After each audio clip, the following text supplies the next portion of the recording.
Hello, along go, Nyato the King Yishu Krito in Namapi, no concept like Bare. Chito, Dama Masri, Yigo, Monoma Yanet too, Tianaki in no Tresagaro go, a to the one Nasa me ko you Jabazo. Tianaki no Tresagaro, Tama Jans, I'm a packing lema, bomb in the bolo, Yo Jimare, 2 bomb in Lega. ဒီလိုရှိပါတယ်တခါတော့ကလူငယ်လေးတယောက်ရှိတယ်တဲ့ပြီးရင်အဖိုးအိုတယောက်လည်းရှိတယ်တဲ့သူ့အဖိုးမှာအင်မတန်မှရှိလျက်တဲ့နှကမ်းမွေးကြီးရှိတယ်တဲ့တနေ့တော့လူငယ်လေးကအဖိုးအိုစီကိုတွားပြီးမှအဖိုးစကားတစ်ခုလုံးမေးပြစီဆိုပြီးမှရှောက်လေတယ်တဲ့အဲ့ဒီတော့အဖိုးကလည်းမေးပါငါသားဆိုပြီးမှပြန်ပြောလိုက်တဲ့အဲ့ဒီတော့လူငယ်လေးကမေးလိုက်တယ်အဖိုးညအိပ်ရောင်ဝင်တဲ့အချိန်မှာအဖိုးရဲ့ရှီလျားတဲ့နှကမ်းမွေးတွေကိုဆောင်ရဲ့အပြင်ဘက်မှာထားရလားဒါမှမဟုတ်ဆောင်ကိုခြုံမေးမှအတွင်းမိုင်းထဲမှာထားပြီးအိတ်တာလားအိတ်ဆက်တာလားဆိုမေးလိုက်တယ်အဲ့ဒီချိန်တော့ဖြက်ခနဲ့မေးလိုက်တဲ့မေးခွန်းကြောင့်အဖိုးတယောက်ကတွေးဝင်နေတယ်ဝေဝါမရဝေဝါနေတယ်ဘယ်လိုပြန်ဖြေမလဲမသိဖြစ်နေတယ်အဲ့လိုပဲလူငယ်လေးကလည်းထွက်သွားတယ်အဖိုးတယောက်လည်း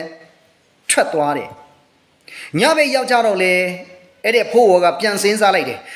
လူငယ်လေးရဲ့မိခွန်းကြောင့်လူငယ်လေးရဲ့စကလုံးတွေကိုပြန်တွေးပြီးမှသူ့ရဲ့ရှီလျားတဲ့နှခါမွေးကိုထိလိုက်ကင်လိုက်နဲ့ဆောင်းကိုခြုံပေးအိတ်လိုက်တယ်ခဏနေကြတော့လေမငိမ်မသက်ဖြစ်ပြီးမှဆောင်းရဲ့အပြင်ဘက်ကိုပြန်ထားလိုက်တယ်ခဏနေကြတော့လေမငိမ်မသက်ဖြစ်ပြီးမှဆောင်းရဲ့အတွင်းပိုင်းမှာပြန်ထားပြီးမှဆောင်းခြုံပြီးမှအိတ်လိုက်တယ်ဒီလူနဲ့ပဲတညာလုံးသာယာနဲ့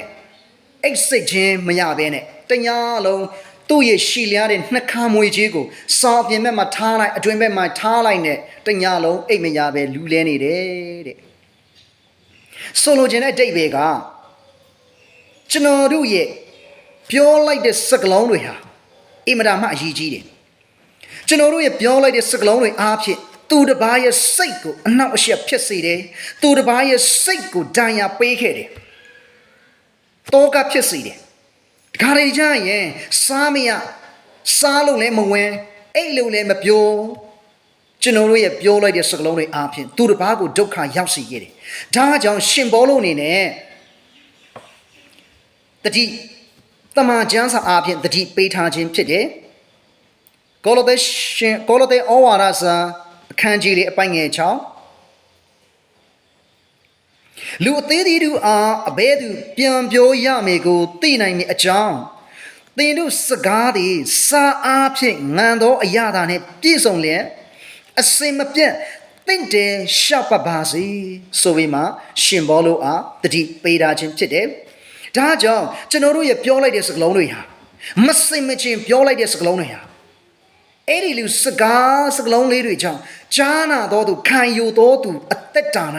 အင်မတန်မှကြီးမားတဲ့ဝင်ထုတ်ဝင်ပိုးတွေဖြစ်ပြီးမှခါသေးတဲ့စကားလုံးတွေကြောင့်သူတစ်ပါးရဲ့စိတ်ကိုဒဏ်ရာတွေပေးပြီးမှညလည်းအိတ်မရအိတ်မပြောစားလို့လည်းမဝင်ပြီးမှသူတစ်ပါးကိုဒုက္ခရောက်စေခဲ့တယ်ဒါကြောင့်ကျွန်တော်တို့ပြောလိုက်တဲ့စကားလုံးလေးရဲ့အားချူတာတဲ့စကားလုံးလေးတွေကိုရွေးချယ်ပြီးမှသူတစ်ပါးအတွက်နဝင်ချိုတဲ့ခံယူတော်သူကြားနာတော်သူအတွက်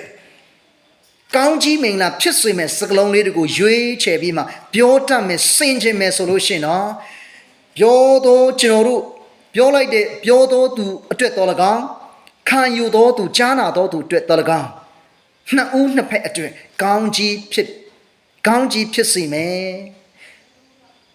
ဒါကြောင့်ခရိယယုံကြည်သူအသက်တာမှာမစင်မချင်ပဲနဲ့စကားမပြောကြပါရန်အတူတကွာတတိဝေယနေထိုင်ကြပါစို့လို့အားလုံးကို အနေငယ်ခွန်အားပေးခြင်းတာဖြစ်ပါတယ်အားလုံးကိုယေရှုဖျားကောင်းကြီးပေးပါစေ